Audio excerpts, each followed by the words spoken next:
Okay, so my final question.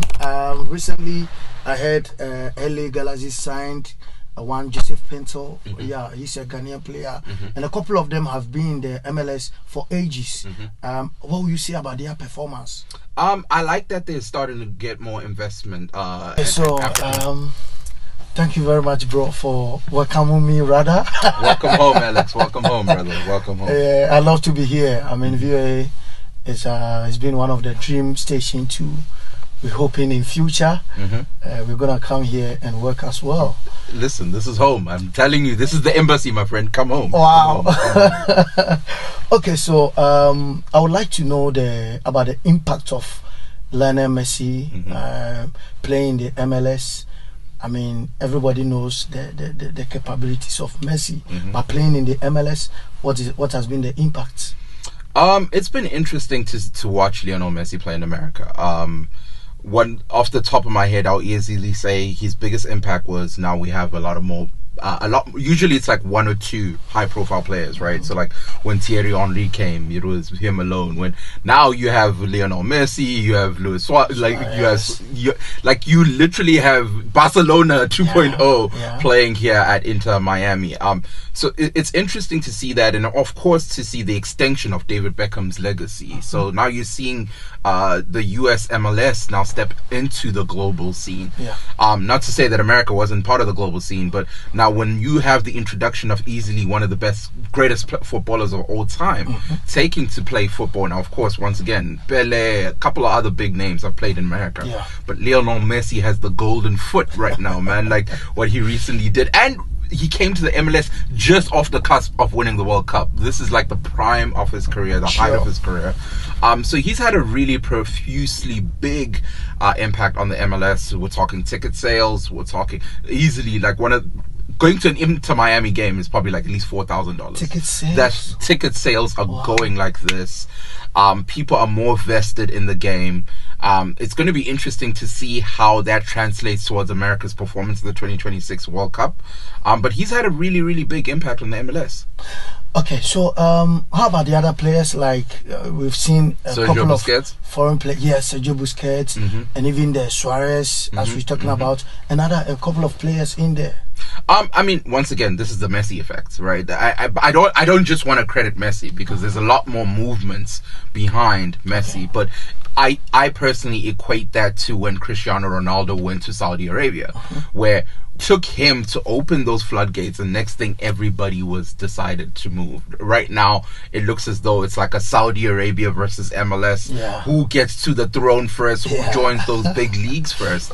Messi came, Cristiano went, and now you're seeing all other big players moving parts, but also those leagues are now seeing a lot more money in terms of investment.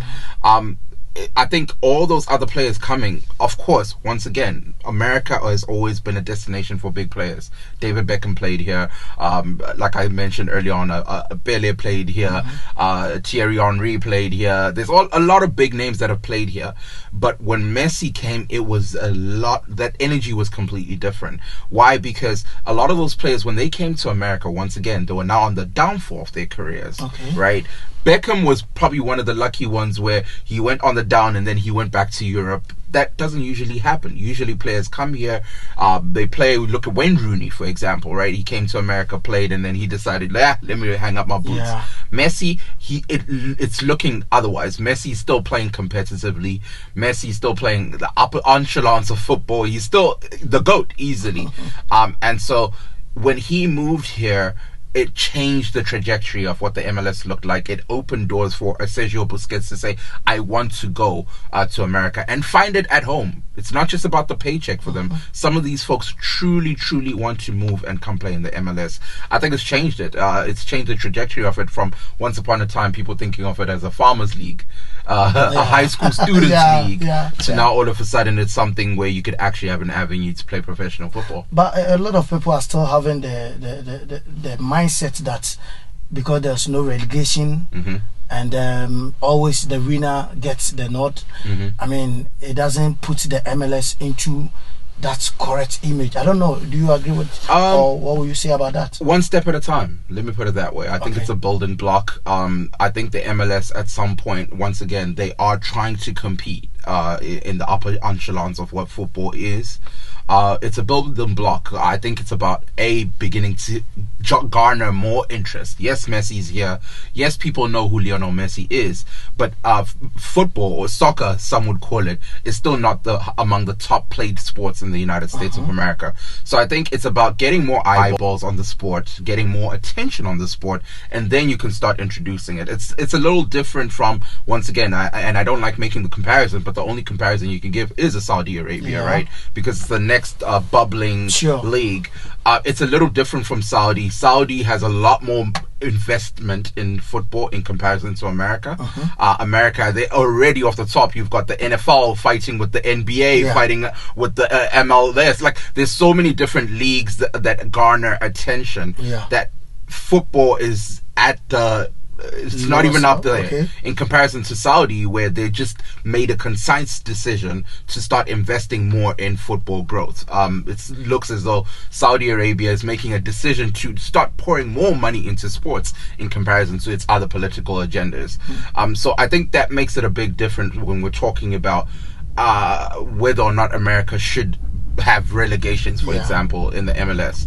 I think once it's building blocks, get more attention on the MLS, get more kids wanting to start playing soccer, get more kids starting to get more mentally invested. And it starts here, right? 2026 is around the corner. When you have the World Cup here, I think people's agendas and people's attention changes.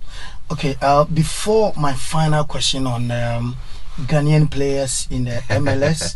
I don't know whether you've been monitoring them.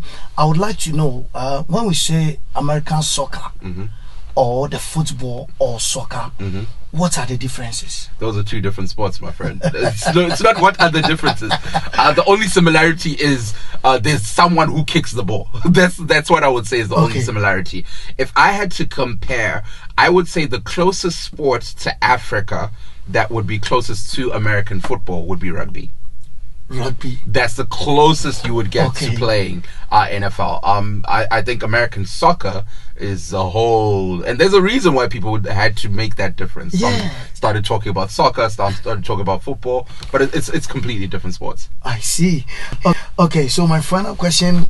Recently, I heard LA Galaxy signed one Joseph Pinto. He's a Ghanaian player, and a couple of them have been in the MLS for ages. What will you say about their performance? I like that they're starting to get more investment, and African players are starting to look at the MLS as an avenue.